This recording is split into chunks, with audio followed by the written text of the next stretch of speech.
Everyone and welcome to my channel. So in this video अपन करेंगे quick revision of section 138 which talks about internal audit. ठीक है, मैं आपको बता दूं कि ये वाला जो सेक्शन है वो आपके एग्ज़ाम के लिए भी इंपॉर्टेंट है, प्लस अगर आप आर्टिकलशिप में आप जाओगे ना इंटरव्यू के लिए तो वहाँ के लिए भी ये वाला सेक्शन बहुत इंपॉर्टेंट है.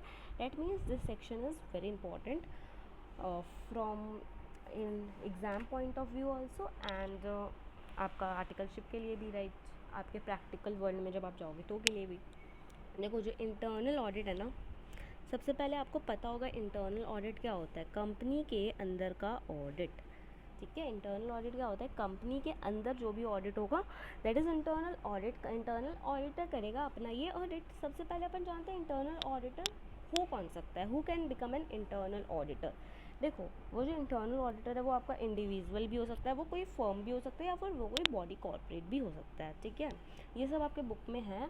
आप लोग अपने मॉड्यूल को रीड करना आफ्टर वॉचिंग दिस लेक्चर. ठीक है, ताकि आपके माइंड में अच्छे से सेट हो जाए सब चीज़. ठीक है, ओके. तो इंटरनल ऑडिट आपका इंडिविजुअल हो सकता है, आपका फर्म हो सकता है, पार्टनरशिप फर्म हो सकता है, आपका बॉडी कॉर्पोरेट हो सकता है, आपका एक सीए हो सकता है, आपका एक सीएमए हो सकता है, दैट इज कॉस्ट अकाउंटेंट भी हो सकता है, या कोई भी अदर प्रोफेशनल जो बोर्ड डिसाइड करे कि ये हमारे कंपनी का इंटरनल ऑडिटर होगा, वो भी आपकी कंपनी का इंटरनल ऑडिटर बन सकता है. ठीक है, दैट इज़ अबाउट कि इंटरनल ऑडिटर कौन बन सकता है. अब देखो जो इंटरनल ऑडिटर है ना वो आपके कंपनी का एम्प्लॉय भी हो सकता है, एम्प्लॉय नहीं भी हो सकता है. वो आपके ऊपर डिपेंड करता है, आप अपनी कंपनी के एम्प्लॉय को इंटरनल ऑडिटर बनाना चाहते हो या फिर बाहर से बंदे को लेके आना चाहते हो. ठीक है, दिस इज़ ऑल्सो डन.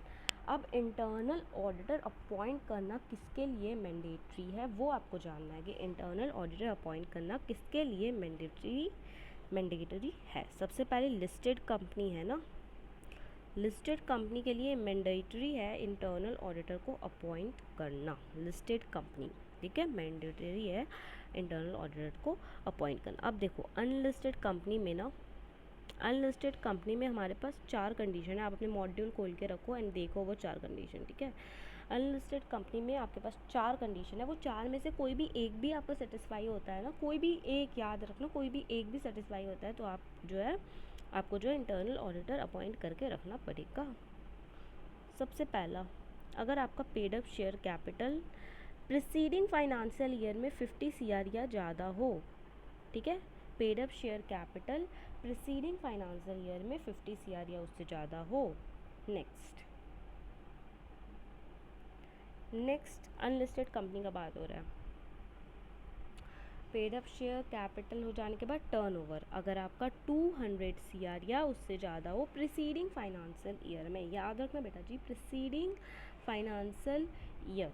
ठीक है, प्रिसीडिंग फाइनेंशियल ईयर गाइस, याद रखना, मतलब बीता हुआ फाइनेंशियल ईयर. Next borrowing. ठीक है, मैं नीचे लिख देती हूँ.